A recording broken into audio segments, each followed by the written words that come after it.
Welcome back to the foundry. As of late, I've been trying to get caught up on projects. Well, I mean, really like lots of mini projects. So, upgrades on the facility and, repairing some equipment. And today's little project is going to be the main air compressor that supplies air to the complex. And it had some kind of hard failure about 3 years ago. That's how far behind I am on projects. But, better late than never, right? So let's take a look at this thing and see if it's something that we can fix or something we need to scrap.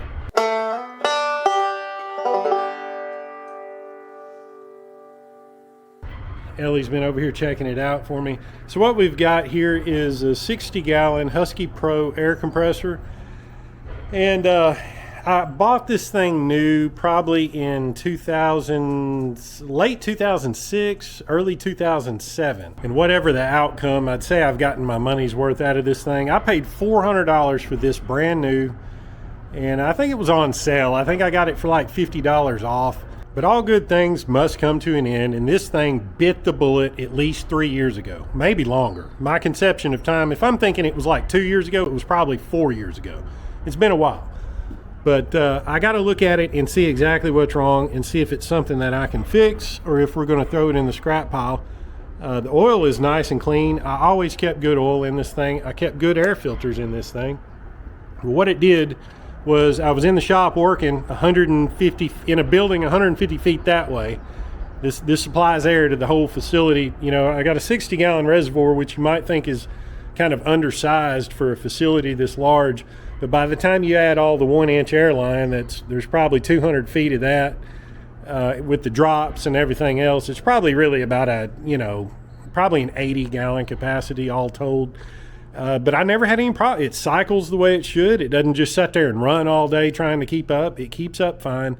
So it's always worked well until it didn't. Noticed my air pressure getting low in the shop. So I come out here I thought, well, darn, I forgot to turn it on. Oh, it was on, and the motor was just sitting here humming. So something has locked up. Either the motor is locked up or the pump has locked up, and I'm leaning toward the pump because of all the noise it was making. And you can tell it's gotten hot over the years. The paint's baked off of it. It's been very, very well used. But in order to decide whether it's the pump that's locked up or the motor, about the only thing I know to do is pull this guard, remove the belt, and just physically see which one's locked up. Now we got better access. Looks like some mice have built some little nests in there, and dirt daubers are in the bolt holes. Did you know that the state, depending on what state you live in, they have come up with a requirement for you to have a license to have an air compressor? It's basic. They don't call it a license. What they do is they send out this little guy once a year to come inspect your air compressor. So I didn't know this. I was in business for, 15 years before I moved over here. And he come around after I moved here. And it was this kid in a wife beater, showed up in this little fake tuner car. It sounded more like a party favor. And he come in the front door. He's like, "Mr. Foundry, I need to inspect your air compressor." I'm like, "What are you talking about? Who are you?" "Oh, I'm with the state. I need to inspect your air compressor." I was like, "I don't know what you're talking about, kid. You bother me. Get out of here." So I kicked him out. I ain't letting some rando come in off the street in a wife beater, gonna come digging through my facility. That's ridiculous. So a day or two later, I get a call. I answer, and "This is so-and-so with the state. We sent our agent so-and-so over to your establishment, and he said you denied him access to your air compressor." And I said, "I don't know who came over here, but I'm denying everyone access to my air compressor." The answer is yes. Yes.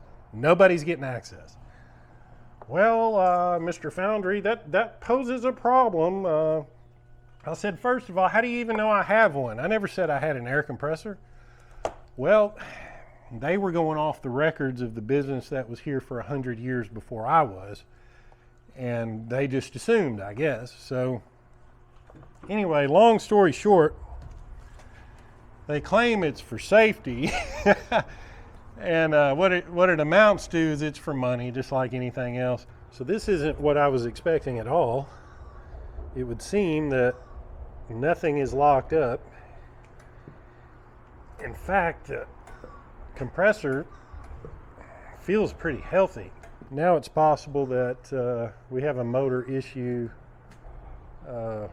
with the starter. Just given how loud that pump was, I would have put money on that pump being locked up. That wasn't the case. I honestly don't remember back when this occurred if it tripped that little breaker right there. So we're just going to test something and see, just to refresh our memory. So that's pretty loud, but it's not tripping the breaker. Let's move the motor to a different spot. That's way louder. I think that's the original spot where it was. Yeah, if you look at the rust on the belt, this is where it was when it initially failed, and it's extremely loud. So I'm not an electrician, but I pretend to be one in real life when the need arises, such as this. And the two things I know to test would be the capacitors. In this case, we have two. I believe one's a starter and one's a run capacitor. There's a way to take that apart and test it. Discharge them, obviously. You don't want to delete yourself. And another thing, these things have a centrifugal clutch up in there, and I know the contacts on that can get corroded. My concern is, back when this happened years ago, I don't know how long this thing sat out here making that sound. So the issue with that is, if it sat out here doing that for who knows how many hours, my concern is that it probably burnt up that motor. So I think the next step is to pull this motor off, get it in the shop on the workbench so we can do some testing on the capacitors. I can pull the motor apart and check the contacts.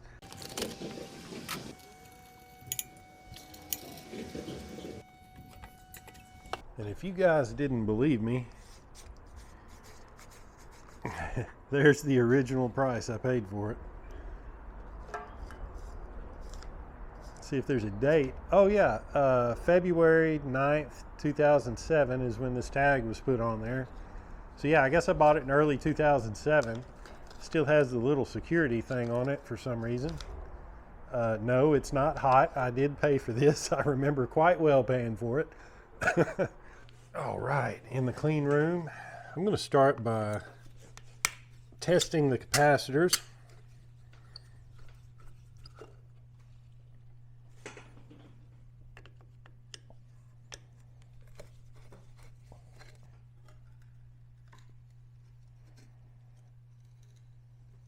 Okay, so I have my capacitors out here. This large one is the start capacitor, and it's got a resistor there. That's to bleed off, after that burst, to bleed off the juice.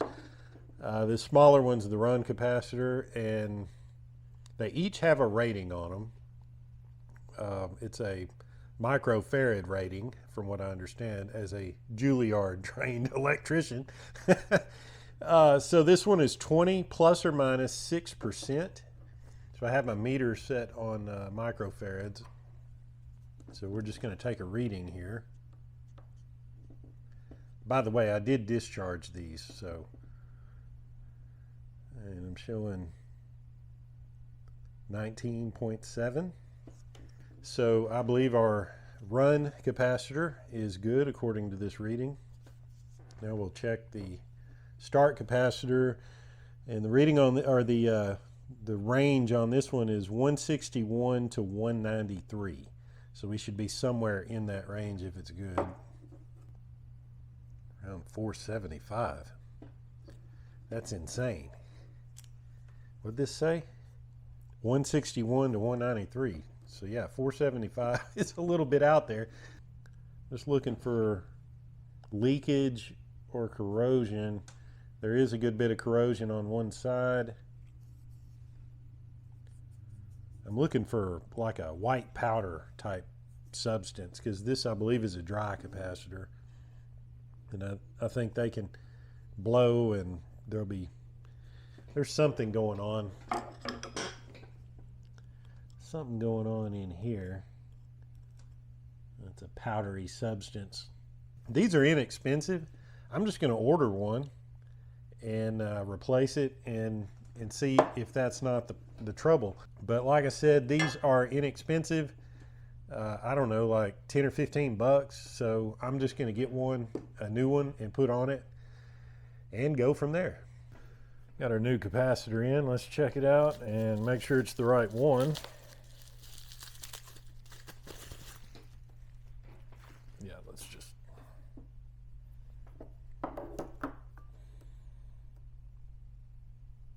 Appears to be correct. Looks good. Yeah, so I can tell that this one's been leaking. That's what this white powder is. It was setting up here like this, and the white powder leaked out of it. So let's fix that right now.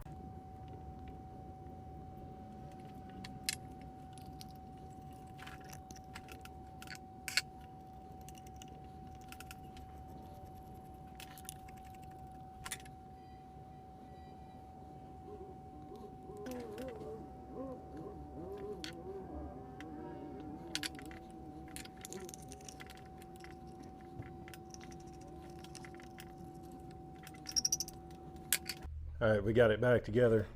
Honestly, I'd be very surprised if this motor makes it. As loud of a noise as it was making, I would just be surprised if it survives. But I figure for 10 bucks, it was worth a shot with a capacitor. So let's reinstall it and see what it does. Before I tighten everything down, let's test it without a load and just see if it comes on. No, it does not. Move it to a different spot. Try it again.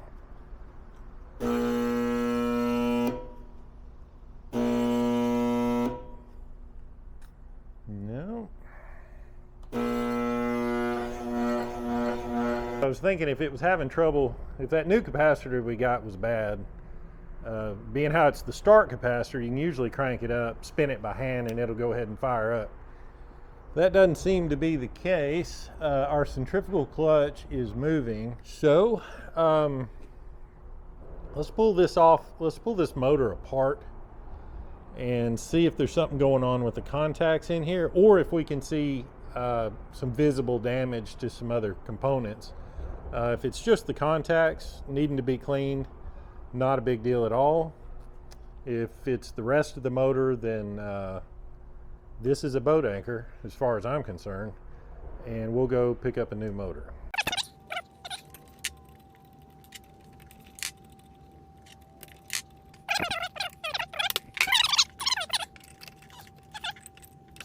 So this is the centrifugal portion,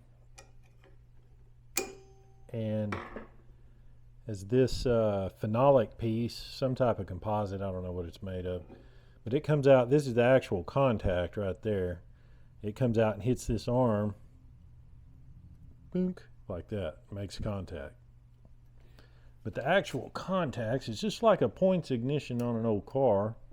If you look at the end of my thumb, it's about the only way we're going to be able to see it. Contacts are right there.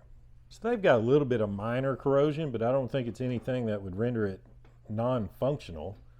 So being how when we were able to twist this motor and it drastically changed the sound of the noise it was making, I'm under the impression that either the rotor's got a dead spot on it, or we burn up the stator.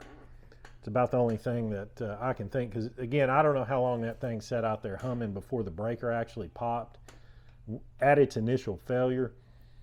So if we have to get a new motor, I have to pull this pulley off of this one to put on the new motor. And once we get this pulley off, I should be able to pull this rotor out and we might be able to see something visual or put a meter on it to confirm. I'm just curious at this point, but I'm pretty sure this motor is shot, so pulley's got to come off either way, so let's get that off.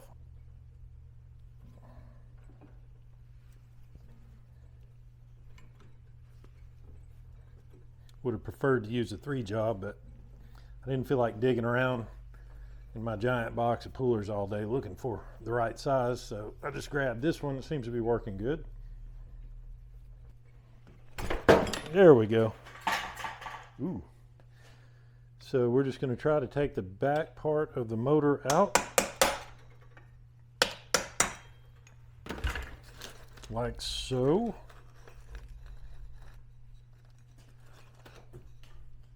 Oh, dirt dauber up inside of the thing in the fan section. That's always nice. Always nice.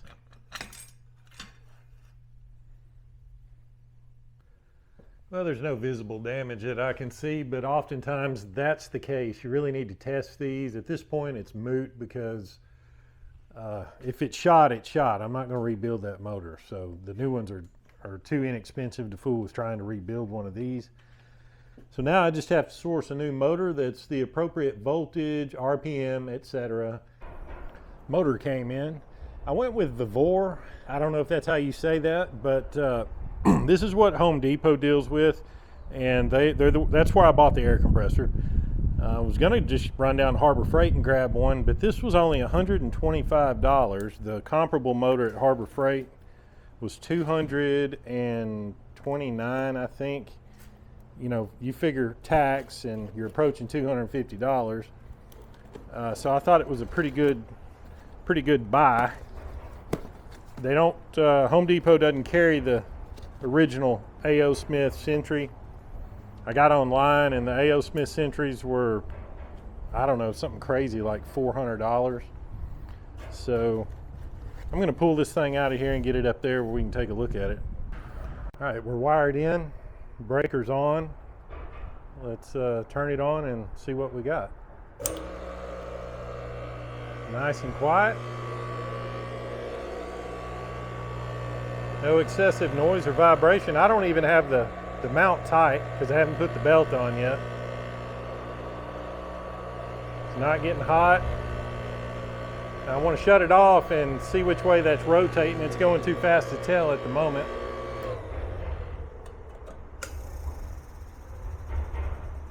It appears to be rotating counterclockwise. That's the direction we need. If memory serves, that's what my other motor was turning, so good deal. We are bolted down secure. We have good tension on the belt. I opted to leave the shroud off of it, or the guard. I can't determine that it's doing anything for airflow, so I'm just going to leave it off for now anyway. All right, boys, put your earplugs in because this is going to be extremely loud, I assure you. The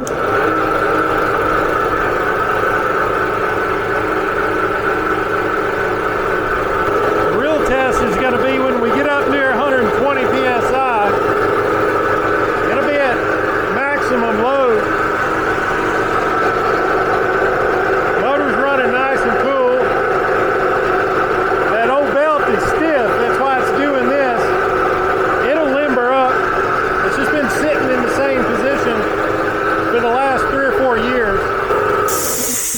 There it goes. Looks like we're set at the factory 135. So as of right now, it seems to be working great. The motor's staying cool. Pump is staying cool. Now, on a hot day, if this thing's running a lot, it'll get pretty darn warm. But seems to be doing just fine. So I'm going to get it positioned back where it's supposed to go. And then we're going to slowly introduce air to the system, and then we'll go in and see if we have any air leaks. All right, we're just going to ease this valve open. It hadn't had air in the system for 3 or 4 years, so I'll be really surprised if I don't have any blown hoses or leaks.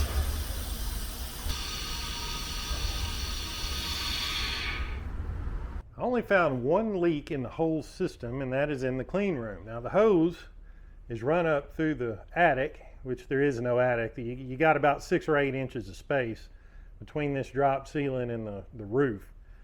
And that hose is just laid up there. It comes down here to this hose reel. And then right now I have it hooked up to the test bench, to this test manifold. But I can unhook that and, you know, have air anywhere in this room. But what happens is the rats get up there and they'll chew up this hose. I've already had to splice it once. This is what they like to do to it. All right, I got my leaks fixed up. Had to take out a considerable amount of hose here. They'd essentially set up a 3-foot long buffet and pretty much annihilated my hose, but our pressure is holding steady. It's been holding that same pressure now for, I don't know, a half hour or so. I worked well into the night. It involved pulling down about half the ceiling. So now that I'm adequately covered in fiberglass and rat droppings, I think it's a good time to wrap this video up. It's probably getting a little girthy, all just to replace a motor on an air compressor. But it's the process. That's the adventure. So if you've made it this far, thanks for hanging out, and I'll see you guys in the next one.